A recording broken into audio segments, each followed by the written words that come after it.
Hello and welcome to this session.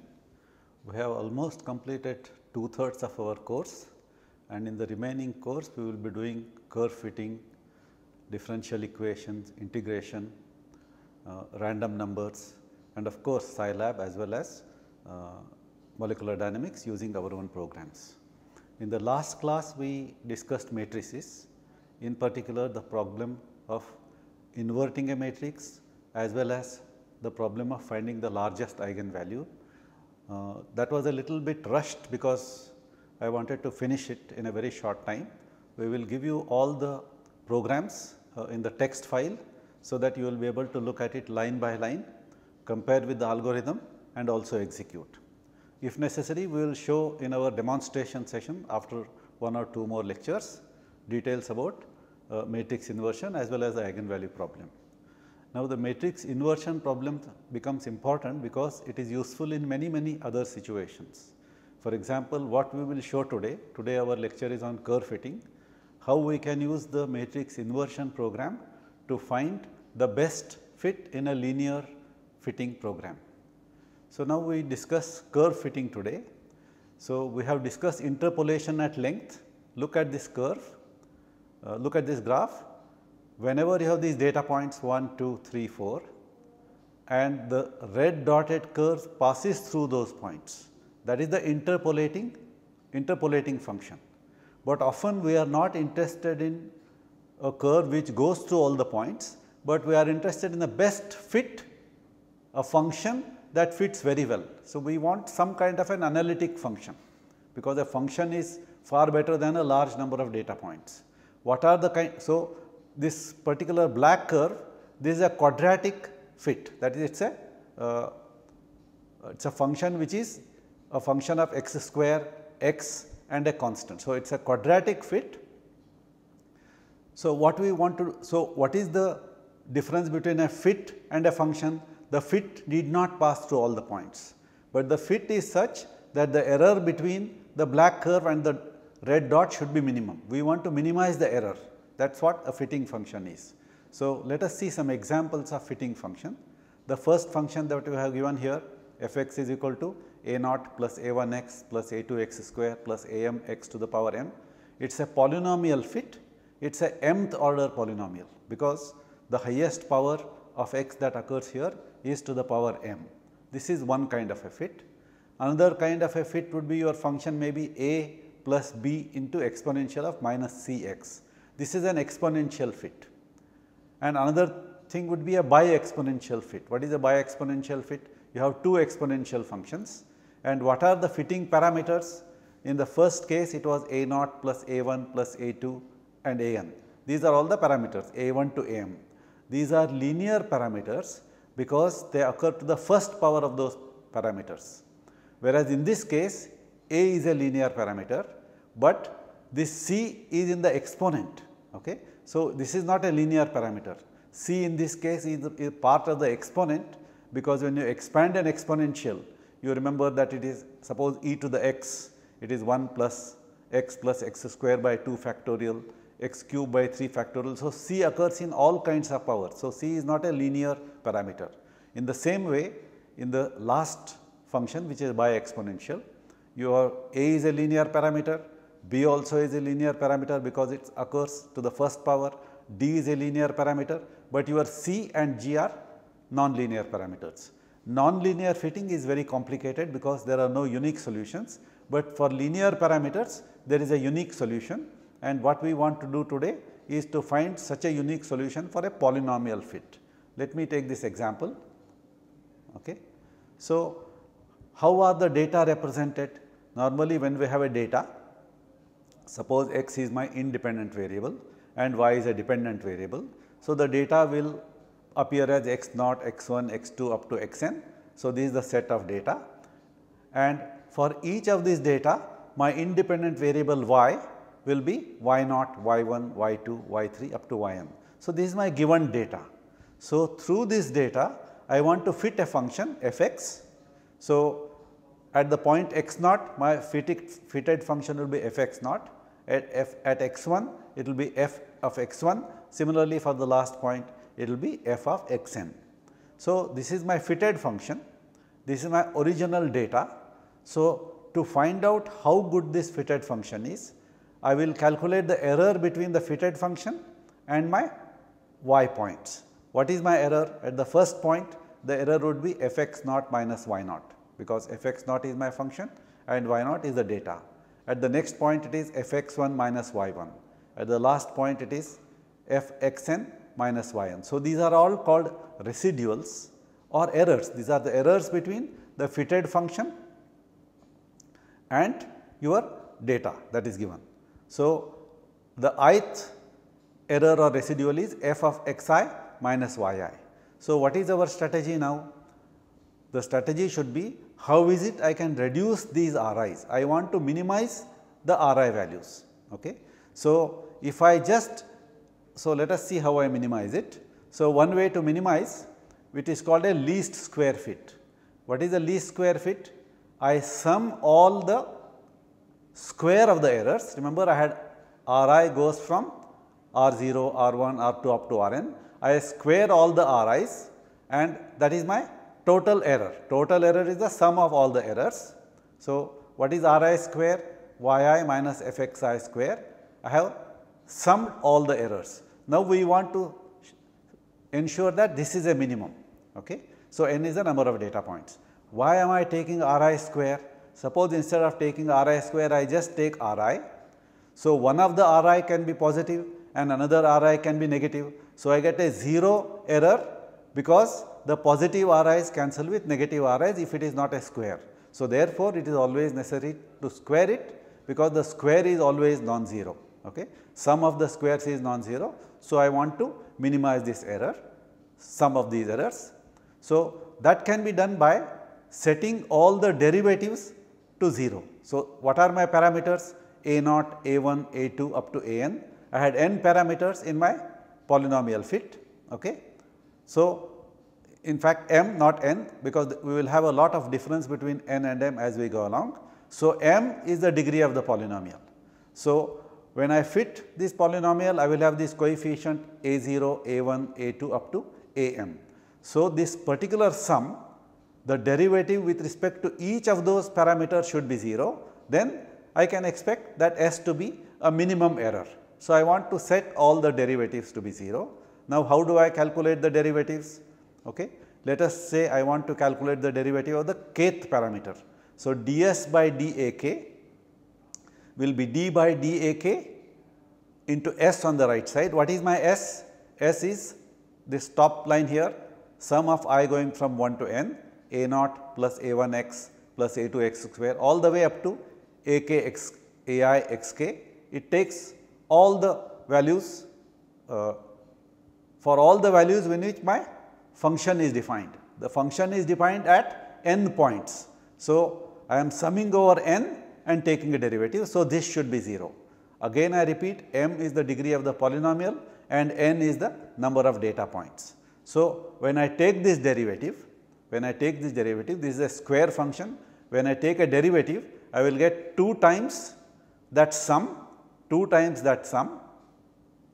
multiplied by the derivative of the kth term. So, what is the derivative of the kth term? Derivative of the kth term will be, suppose what is the derivative of the second term? D by dA2 will be xi square. So, d by dak will be xi to the kth power. So, that comes out. So, I want the derivative of this with respect to the kth term. The derivative is 2 times the sum of all the terms, which is inside the bracket, into xk. So, this is coming as the derivative of ak xi to the k. So, this derivative should be 0 for all k. So, what are the values of k? 0 to m, because there are m coefficients a naught to am. So, there will be m plus 1 equation, because there are 0 to m. So, there will be m plus 1 equations. So, what are those m plus 1 equations? So, before I go to see all the m plus 1 equations, let us just rewrite this. How do I rewrite it? Okay. So, the factor of 2 is not important, because 2 times 0 is also 0. So, I remove the factor of 2. I take all terms involving x on the left side and terms involving y on the right side. So, what are my terms now? the first term will be a naught into xi to the k, because see this xi to the k when I multiply, first term will be a naught into xi to the k.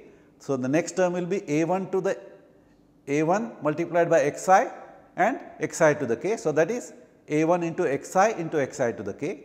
So, actually it is xi to the k plus 1.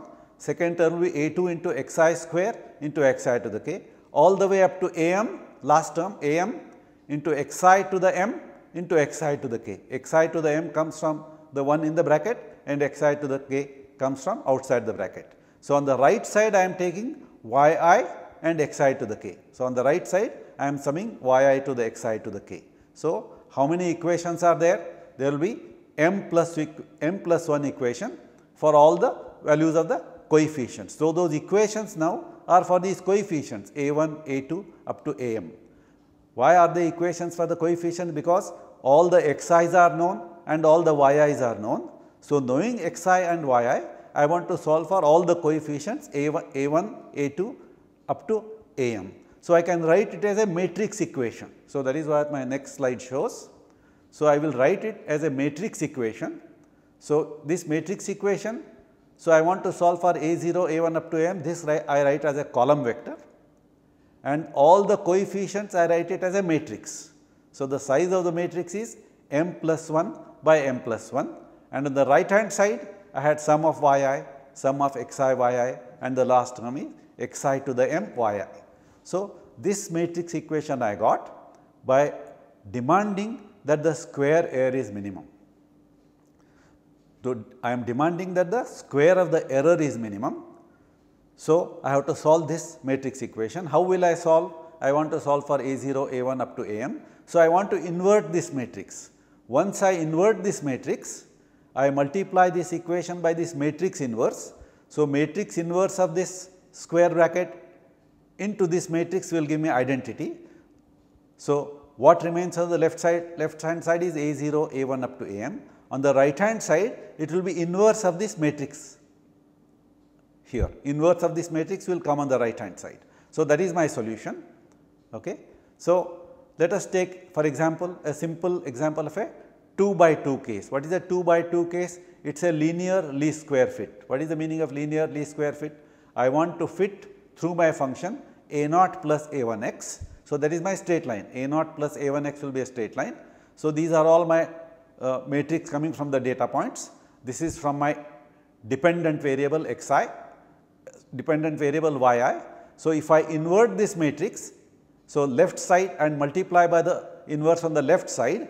So, this term will give me identity. So, on the right hand side will be inverse of this matrix. So, in other words, a naught a1, this column vector is equal to inverse of this matrix, which multiplies this column vector, which has terms yi and xi yi. So, this is how I will have to do my calculations to get a naught and a1.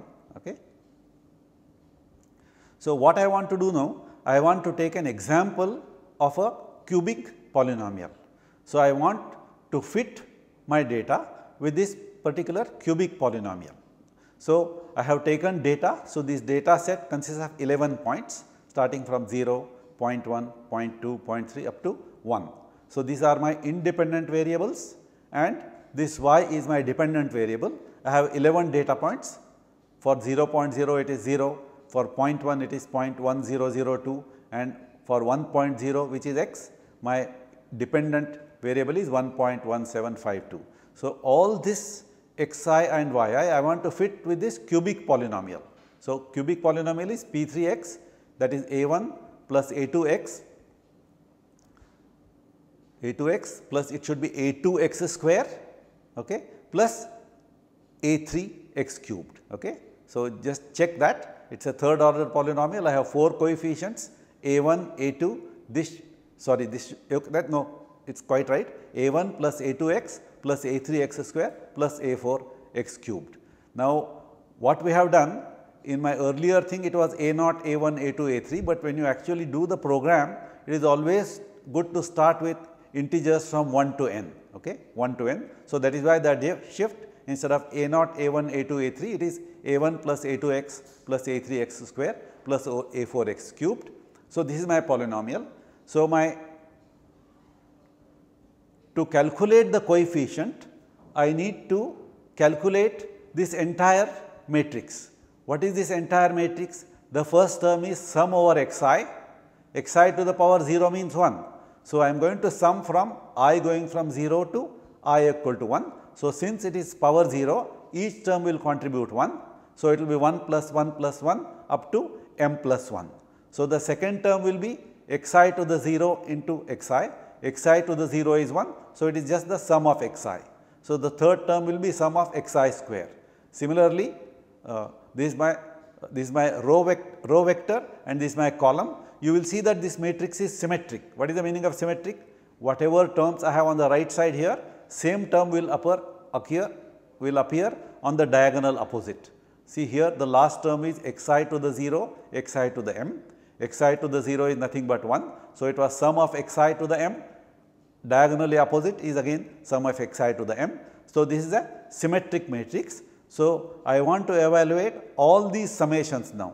The summations will be sum over xi to the power naught, sum over xi square, and finally, sum over yi, sum over xi yi. So, I need to sum all these things. So, all those sums are indicated on my slide here. Okay. Since I have 11 data points, my n plus 1 will be 11. So, that is my first term, sum of xi to the 0th power. Then I have sum over xi. Sum over xi will be 5.5, sum over yi will be 6.023, sum of xi yi will be 4.28907, sum of xi square, sum of xi cube, sum of xi square yi, sum of xi cube, sum over xi cubed yi, then xi to the 4th power, xi to the 5th power, xi to the 6th power. So, since my m was 3, the last term will be xi m into xi m. So, since m was 3, it will be sum of xi to the 6th power. If m was 9, the last term will be sum of xi to the 18th power. So, that is my last term. On the right hand side, it will be sum of xi to the highest power into yi. So, that is my term. The last term will be xi cubed yi. Now, I will represent this in terms of a matrix. Okay. So, whatever data I showed on the last slide, this is my matrix X, this is my vector A, this is my vector on the right hand side which has yi and yi xi summed over. So, this is my matrix equation. So, if I invert this matrix, then that inverse matrix I operate on the right side vector. So, I will get a column vector A0, A1, A2, A3. So, my solution would be this set of coefficient. Solution will be set of coefficients A1, A2, A3 and A4.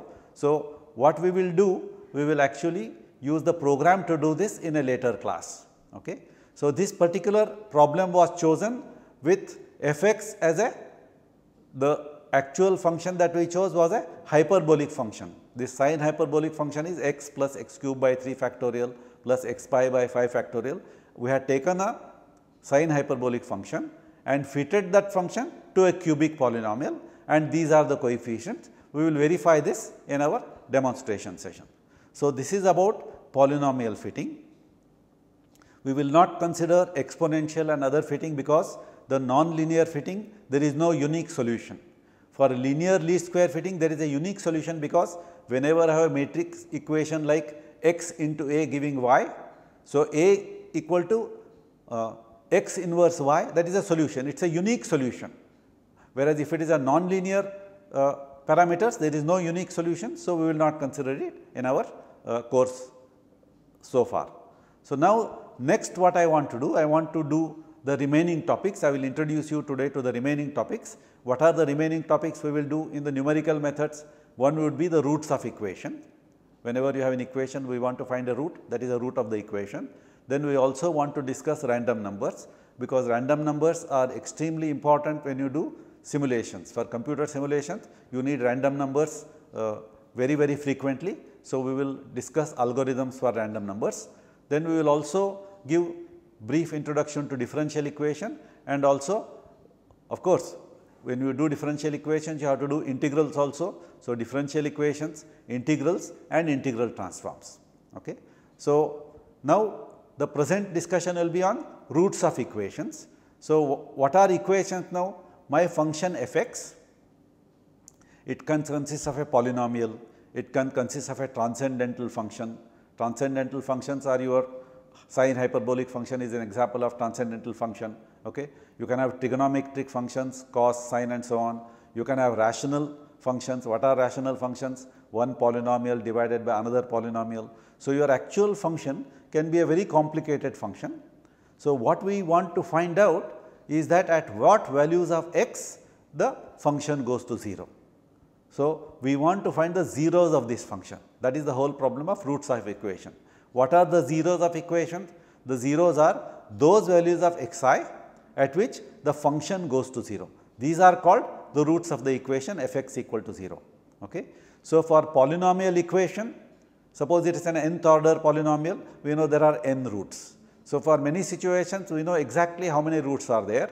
In some other situations you may not know how many roots are there, but we want to find out as many roots that we can find. So, we want to write a program for this, but before we want to write a program, we want to find out what is the strategy for finding the roots of this equation. That strategy I will show here. Okay. This strategy, this is called a Newton Raphson method. The strategy is, suppose I have a function f(x). So, I want to find the root of this function. So, I start at x1, x1 can be any value. So, at x1 the value of the function is f of x1. So, at this point I draw a slope to that curve. When I draw a slope to that curve, that slope will touch the x axis at some point x2. So, if it cuts the x axis at x2 I will find my function again, this is f(x2). So, since f(x2) is at a different point, the slope at f(x2) is different from the slope at f(x1). Unless it is a constant function where the slope is the same, the slope will vary from point to point. So, at f(x2) I will draw another slope which is a tangent to this function at x2. I draw another tangent, it will cut the x axis at x3. Now, at x3 I find f(x3), I draw another tangent. Now, if the tangent actually cuts the x axis and the function also is 0. So, that means x3 is your solution to f(x) equal to 0. So, x3 is a root. So, this is the strategy. At each point I find a tangent, go to the value of x2, obtain the function at x2, find a slope tangent at that and keep continuing until it converges. This is the method. Okay. So, that method is outlined here. Okay. Choose a value of x, let us say x1, at x1 find the slope. Okay. So, then locate the point at which the slope cuts the x axis. So, we call that point x2, and at x2 find f(x2).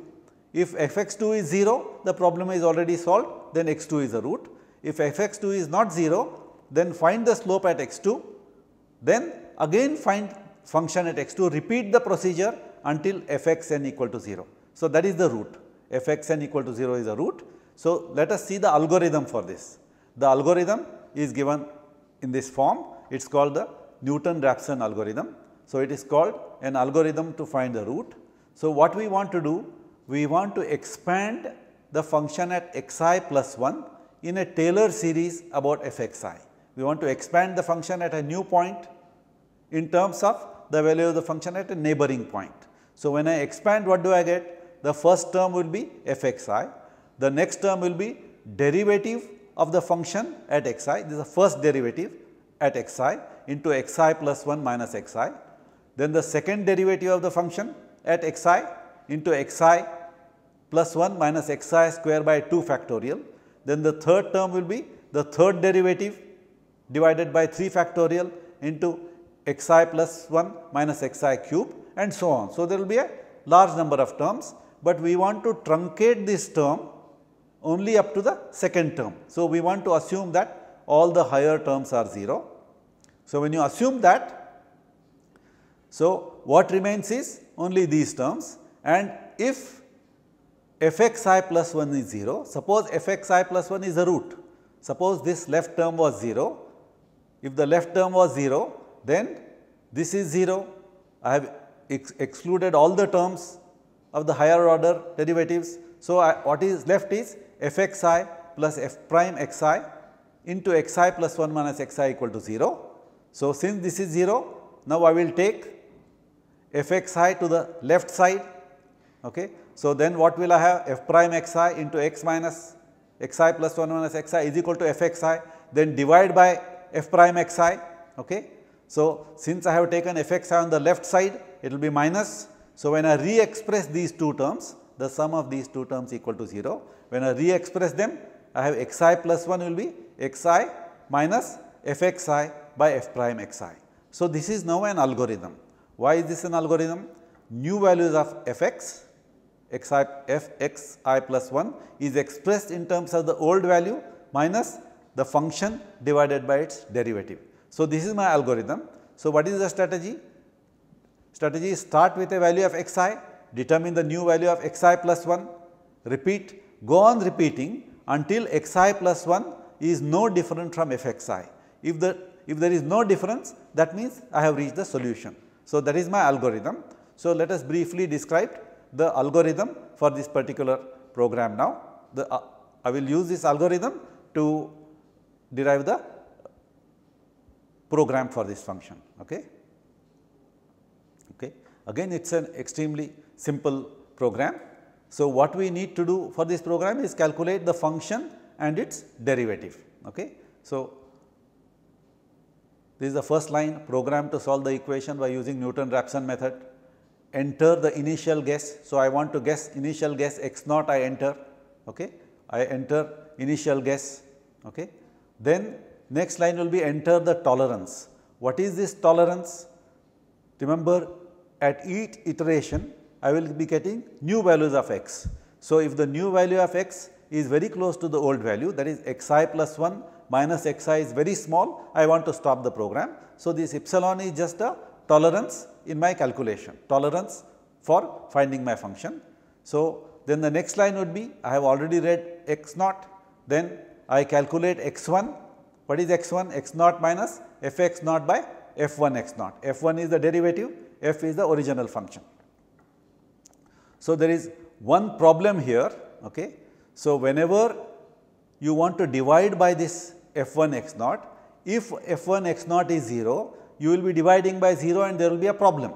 Okay. So, you need to avoid dividing by 0. So, therefore, you need to give this particular line, if f1 x naught equal to 0, then write program aborted as there is a division by 0, go to 999, 999 is usually the last line, okay, and end that program.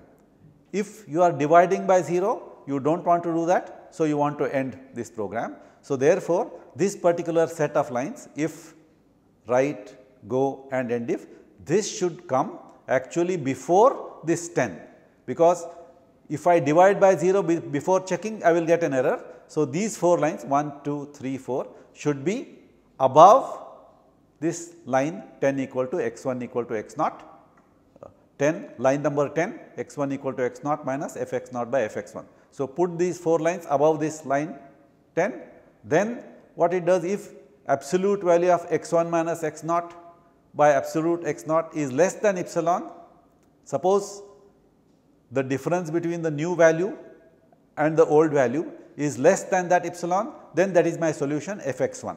Okay. So, write x1, some format, stop.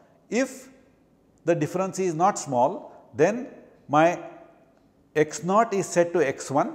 Okay. So, the new value of x naught is x1, go back to line 10, correct. So, I have replaced x naught by x1. So, new x1 will be the old x1 minus f at that value divided by f prime. So, it will keep on repeating for new values. Each time I iterate, my x1, my x naught is set to the new value, keep on doing until my x1 and x naught do not differ anymore.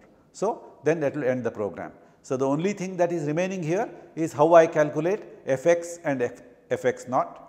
f1, f and f1 I want to calculate. These are functions that is given in the next slide. So, function fx, I am defining a function. I have taken a very simple function x square, function I have taken as x square. Okay. So, f is the value of the function to be evaluated. Okay. So, what is my function? Function would be x square minus 25, this is my function. So, I calculate x square, evaluate the value of the function, return. So, what is the derivative of this x square minus 25? Derivative is nothing but 2x. So, my function f1x is its derivative, correct. So, f1 is 2x, return. So, I calculate the function, I calculate the derivative, and this is used in the main program to calculate the root of that equation. So, I would urge you to try to run this program. Instead of x square minus 25, try some other function like a cubic function, say x cube minus 4x4 plus x to the power 1 plus 0. So, try a cubic function and see whether you get the roots. So, once your f is a cubic function, so the derivative will be derivative of the cubic function. So, I shall conclude my lecture here. So, what we have done today? We did curve fitting using a polynomial function, and we also did a procedure to find the roots of equation. So, we have used two different numerical methods in this lecture. So, practice this, then next time we will take up integration and derivatives, and after 1 or 2 more lectures we will do all these problems on the computer. So, I will conclude here. Thank you.